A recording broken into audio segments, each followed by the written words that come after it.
एक बार फिर से अपने YouTube channel stock trading technique पर आपका हार्दिक स्वागत करता हूं दोस्तों। आज के सेशन को भी अगर आपने देखा होगा तो अच्छा वॉलेटाइल रहा। चाहे हम नेगेटिव साइड खुले 40-45 पॉइंट हम नेगेटिव खुले, वहां से एक कंटिन्यूअस डाउन ट्रेंड देखा गया, 125 पॉइंट तक हम नीचे गिरे और वहां से एक शार्प रिकवरी। एक टाइम तो ऐसा लग रहा था कि हम पॉजिटिव टेरिटरी में चले जाएंगे, लेकिन जाते जाते जहां खुले वहीं क्लोज हुए। और अगर हम कल की संभावनाओं की बात करें 11 दिसंबर की इन 10 स्टॉक्स के अंदर, तो देखते हैं कि उसमें क्या पॉसिबिलिटीज बन सकती हैं।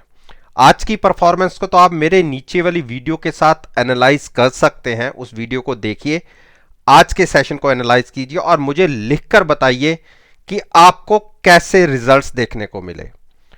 अब बात करते हैं हिंदुस्तान पेट्रोलियम के ऊपर। जैसा कि आप स्क्रीन के ऊपर देख रहे हैं,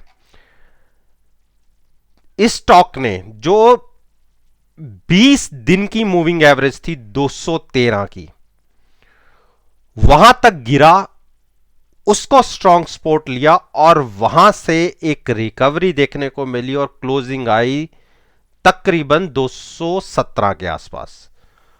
यह कह सकते हैं कि हम मिड में क्लोज हुए, हाई और लो के मिड में क्लोज हुए। और अगर हम बात करें इसकी स्ट्रॉन्ग सपोर्ट, देखिए वो तो है 213 जहां से आज इसने वापसी ली है, और क्लोजिंग हुई है वॉल्यूम वेटेज मूविंग एवरेज के भी ऊपर। तो जब तक क्लोजिंग बेसिस पे, देखिए बेरिश क्रॉसओवर था, कई दिनों से चल रहा था, लेकिन जैसी गिरावट देखनी चाहिए थी वो नहीं मिल रही थी। वो आज के सेशन में देखने को मिली, लेकिन क्लोजिंग नहीं मिली जहां हम चाहते थे, अगर नीचे की जहां हमें शॉर्ट करना था। देखिए 215 के नीचे अगर ये स्टॉक लगातार ट्रेड करता रहता है और 213 ब्रेक कर देता है, तो आप शॉर्ट बना सकते हैं 204 के टारगेट के लिए। और अगर 204 नहीं संभला तो इस स्टॉक में बहुत बड़ी गिरावट देखने को मिलेगी। लॉन्ग्स बिल्कुल नहीं करने, शॉर्ट करना है जब हमारा प्राइस आएगा। आईटीसी ने देखिए 209 का टारगेट क्रॉस करके ऊपर क्लोजिंग दी है। और मैंने अपनी पिछली तमाम वीडियोस में बोला था कि मुझे 209 के ऊपर एक बार जाने से पहले करेक्शन दिखती है, लेकिन क्लोजिंग 209 के ऊपर आई है, हमारी उम्मीदों के बहुत ऊपर आई है। और मैंने जैसे कहा था कि मैं 209 के आसपास जाके 210 की कॉल बाय करके फ्यूचर सेल करूंगा, वो मेरी स्ट्रेटजी थी और मैंने करी भी। ठीक है, नो डाउट थोड़ा सा स्टॉक अगेंस्ट चला गया, 1-1.5 रुपए का हमें नुकसान हो रहा है, लेकिन संभावनाएं आज सारे की सारे एफएमसी सेक्टर में एक अच्छी बाइंग देखी गई। उस वजह से अपने लो, अगर कल के हिसाब से देखा जाए तो इसने एक अच्छा लो भी दिखाया, जो 200 के आसपास का मेरा टारगेट भी था, उसके आसपास ये स्टॉक आया भी, लेकिन एक जबरदस्त बाइंग आई एफएमसीजी स्टॉक्स के अंदर। तो ऑल टाइम हाई, ये हम कह सकते हैं 2020 का ऑल टाइम हाई था 2020 में, ईयर में। तो मेरी तो शॉर्ट पोजीशन है 210 की कॉल के साथ बाय करके, वो मैंने बनाई हुई है। उसका मेन रीजन क्या है, 82-83 की आरएसआई है, और मुझे लगता है, देखिए मैं गलत भी हो सकता हूं, मैं कोई भगवान नहीं हूं, मैं गलत भी हो सकता हूं, लेकिन आरएसआई को देखते हुए ही मैंने शॉर्ट पोजीशन क्रिएट की है। मुझे लगता है कि एक करेक्शन आनी चाहिए। तो कई बार बुल ट्रैप्स भी होते हैं कि पहले थोड़ा सा ऊपर खींच के ट्रैप किया जाए और उसके बाद वहां से एक बड़ी सेलिंग देखने को मिले, तो एक पॉसिबिलिटी बनती है कि हम नीचे की तरफ गिरे। अब हम बात करते हैं, देखिए इसको मैंने अब स्ट्रेटजी बता दी, शॉर्ट करनी है बिल्कुल करिए, लेकिन हैजिंग के साथ, बिना हैजिंग के शॉर्ट मत कीजिएगा।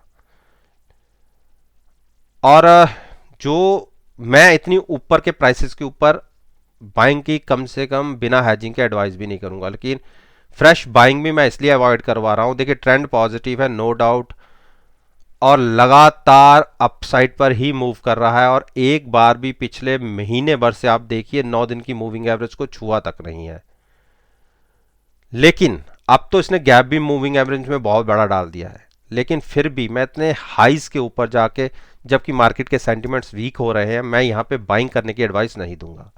हिंडाल्को, हिंडाल्को ने देखिए एक कोशिश हुई टूटने की, नीचे की 9 दिन की मूविंग एवरेज, और जो मैं कह भी रहा था टूट सकती है, और पॉसिबिलिटी भी है, मेटल सेक्टर की अच्छी पॉसिबिलिटी है नीचे की तरफ एक नेगेटिव साइड मूवमेंट देने की। और पिछले 3 दिन से अगर प्राइसेस को देखें, एक के बाद एक लोज भी लगे, और आज का लो भी जहां खुले 238 के आसपास, और वहां से हम क्लोज हुए हैं 244 के आसपास, 243-44।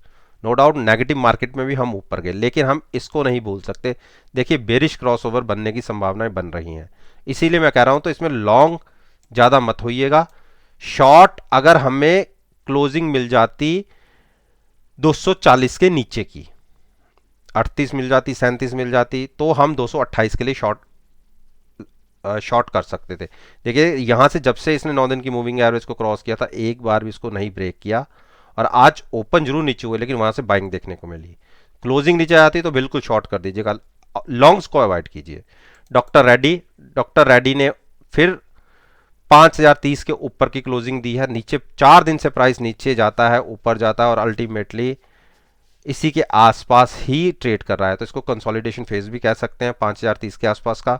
अब देखते हैं कि किस तरफ का एक ब्रेकआउट मिलता है या ब्रेकडाउन मिलता है, तो हम उस तरफ अपनी मूव बनाएंगे। तो बिल्कुल साइडवेज होके बैठिए, पहले एक इसको देखने दीजिए कि किस तरफ की मूव देता है, तो उस तरीके से हम इसमें अपनी पोजीशन क्रिएट करेंगे। ट्रेंड पॉजिटिव है, अगर ट्रेंड के हिसाब से चलेंगे तो आप बिल्कुल बाइंग कर सकते हैं, लेकिन मैं वेट करूंगा पहले ब्रेकआउट या ब्रेकडाउन देने की, जिस तरफ की मूवमेंट होगी उस तरफ हम अपनी ट्रेड लेंगे। सिप्ला, सिप्ला ने 1 2 3 तीसरी लगातार कैंडल, जैसे पिछले पहले 7-8 कैंडल लगातार अपसाइड की बनी थी, और अब ये नीचे की कैंडल बनी है, और एक बार हमें 9 दिन की मूविंग एवरेज और उसके बाद 750 के नीचे अगर क्लोजिंग मिल जाती है, तो आप 730 और 720 के टारगेट के लिए शॉर्ट कर सकते हैं। यहां से अभी शॉर्ट नहीं करना, लेकिन बाइंग भी नहीं करनी। भारती इंफ्राटेल, देखिए 246 के ऊपर प्राइस नहीं निकल पा रहा, इतनी नेगेटिव मार्केट में भी प्राइस पॉजिटिव साइड पर ये कह सकते स्लाइटली या फ्लैट कह सकते हैं हम रहे हैं इसके अंदर, लेकिन बड़ी नेगेटिव मूव भी नहीं है, और अपसाइड भी क्रॉस नहीं कर पा रहा। तो 246 एक स्ट्रॉन्ग स्पोर्ट, इसको ऊपर रेजिस्टेंस है, इसके ऊपर क्लोजिंग मिलती है तो एक शार्प मूव आ सकती है। अदरवाइज कहीं भी आपको नीचे की तरफ ट्रेंड रिवर्स होता दिखे, देखिए 77 की आरएसआई है, और हिस्टोग्राम का साइज भी थोड़ा थोड़ा धीरे हो रहा है, कम हो रहा है, तो हो सकता है। देखिए अभी ट्रेंड पॉजिटिव है, लेकिन अगर हमने एक दिन विक को नहीं छुआ, जैसे ये देखिए ये हम इसके प्राइसेस के काफ़ी नीचे नीचे रहे हैं, तो अगर हमने थोड़ी नीचे ओपनिंग की या हम थोड़ी ऊपर ओपनिंग की, तो उसी तरफ की मूव मान लीजिए शुरू होगी। अब बस वेट कीजिए कि किस तरफ हम जाते हैं। ट्रेंड पॉजिटिव है नो डाउट, लेकिन यहाँ थक रहा है स्टॉक, इसीलिए मैं ये कह रहा हूँ कि आप मूव की वेट कीजिए, किस तरफ हम अपना ट्रेंड रिवर्स करते हैं तो हम उस तरफ का ट्रेड लेंगे, इसको भी उसी हिसाब से हम ट्रेड लेंगे। तो भारती एयरटेल नीचे की तरफ आया, देखिए नीचे की लाइन को छुआ है इसने, और क्लोजिंग ऊपर आई, यानी ये स्ट्रॉन्ग सपोर्ट है। 490 के आसपास अगर ट्रेड होता है तो आप शॉर्ट बना सकते हैं 485 के लिए, लेकिन जब तक 490-95 के ऊपर है तब तक शॉर्ट नहीं करना। हाँ 495 के स्टॉप लॉस के साथ आप बाइंग में बैठ सकते हैं, पॉजिटिव ट्रेंड के अंदर स्टॉक है नो डाउट। बजाज फाइनेंस एक खतरनाक मोड़ पे खड़ा है, लेकिन इतनी बड़ी गिरावट के बाद भी जो मैं सोच रहा था वो मुझे देखने को नहीं मिला। मेरा ये मानना था कि एक बार हम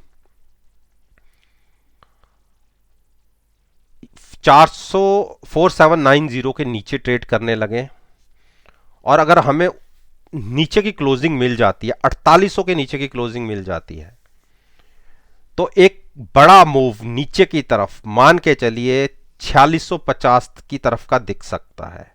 250 पॉइंट नीचे का एक मूव डिक्लाइन दिख सकती है बड़ी, तो फ्रेश बाइंग बिल्कुल मत कीजिए। 6-7 दिन से स्टॉक सेम टेरिटरी के अंदर कंसोलिडेट कर रहा है और बेरिश क्रॉसओवर हमें मिला है। मैं आपको दिखा देता हूं, देखिए बेरिश क्रॉसओवर है और लगता है कि एक मूव हम नीचे की बड़ी गिरावट के साथ दे सकते हैं। तो कॉन्शियस होकर उस मूव की वेट कीजिए। अगर हम नीचे ट्रेड करना शुरू करते हैं और आधे घंटे तक नीचे बने रहते हैं तो आप शॉर्ट क्रिएट कर सकते हैं। टारगेट 4650 तो मिनिमम होंगे। अब बात करते हैं अरविंदो फार्मा। अरविंदो फार्मा एक स्ट्रॉन्ग सपोर्ट के ऊपर खड़ा है और 3 दिन के प्राइसेस को देखिए, इसने अपनी 9 दिन की मूविंग एवरेज को टच किया है, सपोर्ट लिया है और वहीं से वापस लौटा है। पिछली बार तो कल के दिन में तो वहीं पर क्लोजिंग आई थी, आज हम वहीं ओपन हुए, थोड़ा सा ऊपर जाके क्लोज हुए। तो जब तक 890 के प्राइस ऊपर है कोई शॉर्ट की पोजीशन क्रिएट मत कीजिएगा। पहले हम ट्रेंड को देख लें कि ट्रेंड क्या कहता है, ट्रेंड पॉजिटिव है या नेगेटिव। देखिए बेयरिश ब्रेकआउट देने की कोशिश हो रही है, तो पॉसिबिलिटी बनती है कि हम बेयरिश टेरिटरी की तरफ एक ब्रेकआउट दें, तो उस केस में आप शॉर्ट बनाइएगा 870 के टारगेट के लिए, अगर 890 के नीचे आपको क्लोजिंग होती दिखती है तो। अदरवाइज लॉन्ग्स को अवॉइड कीजिए।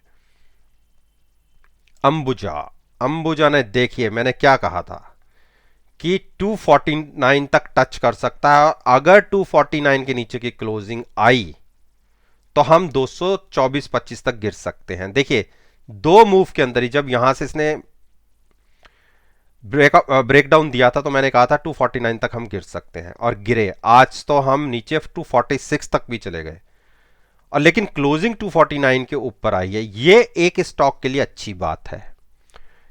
कल अगर हम 249 के नीचे ट्रेड होना शुरू हुए तो आप देखिएगा इसके अंदर सेलिंग 224.25 हो सकता है कि 2 दिन के अंदर ही आपको नीचे के प्राइसेस दिखा दे। तो अभी बुलिश साइड पर मत बैठिएगा। बेयरिश क्रॉसओवर है स्टॉक का, देखिए कब से बेयरिश स्टॉक क्रॉसओवर चला जा रहा है, देखिए कहां से थोड़ी सी मूव दिखाता है फिर नीचे आ जाता प्राइस। तो आप देखिए 9 दिन की मूविंग एवरेज के आसपास ये प्राइस यहां से लगातार ट्रेड हो रहा है। हर दिन इसने अपनी 9 दिन की मूविंग एवरेज को टच किया है और ये पहला आज का दिन है कि इसने उसको टच नहीं किया, नीचे गैप डाउन खुले और वहीं क्लोजिंग आई। तो ये खतरनाक वाली सिचुएशन है। कल अगर हम 249 के नीचे ओपन होते हैं और वहीं से नीचे क्लोजिंग दे देते हैं तो आप समझ लीजिए 225 दूर नहीं है। तो कॉन्शियस होके हैजिंग के बिना किसी भी तरफ का कोई ट्रेड मत लीजिएगा। तो दोस्तों उम्मीद करता हूं कि मेरी ये वीडियो आपको पसंद आई होगी और अगर पसंद आई है तो लाइक कीजिए, शेयर कीजिए और मेरे YouTube चैनल को सब्सक्राइब करना मत भूलिएगा। इसी बात के साथ मैं आपसे विदा लेता हूं और एक नई वीडियो के साथ फिर से आपके सामने आऊंगा। तब तक के लिए धन्यवाद, take care and have a nice day.